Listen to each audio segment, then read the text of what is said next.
Ներկայիս դինամիկ աշխատաշուկայում մասնագիտական տեխնիկական հմտությունները, որքան էլ տպավորիչ եւ համապատասխան լինեն, դրանք ընդհանուր պատկերի միայն մի հատվածն են։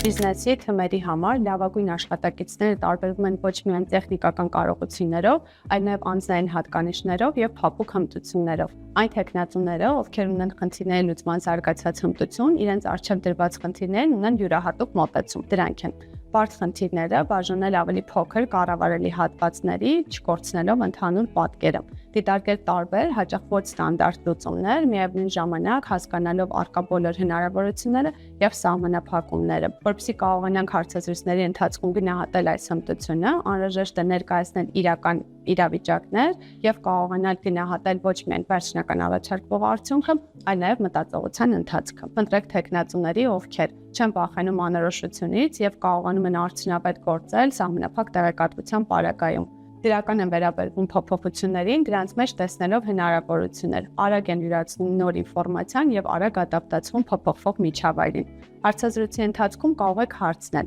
պատմեք մի իրավիճակ, որտեղ ունեցել եք կտրուկ իրավիճակի փոփոխություն։ Ինչպես արձագանքեցիք, այդ պատասխանը կօգնի հասկանալ, թե նմանատիպ իրավիճակում ինչպես կդրսևորի իրեն տեխնացուն։ Լավագույն աշխատակիցները, ովքեր բիզնեսի համար ստեղծում են երկարատև հաջողություն, շարունակական զարգացմանը միտված մտածելակերպ ունեցող աշխատակիցներն են։ Ընդունում են իրենց սխալները եւ դասեր են քաղում, ցուցաբերում են հետաքրքրասիրություն եւ ինքնուրույն են կազմակերպում իրենց ուսումնառության գործընթացները։ Եթե նշեն միայն մեկ հարց, որը կօգնի մեզ հասկանալ եւ բացահայտել զարգացման ուղղված մտածելակերպը, ապա կլինի, որն է մասնագիտական ձեր ամենամեծ ձախողումը եւ ինչ սովորեցիք։ Այս հարցը կօգնի ձեզ հասկանալ տեխնացուի ինքնաքննադատության եւ աճի ունակությունը։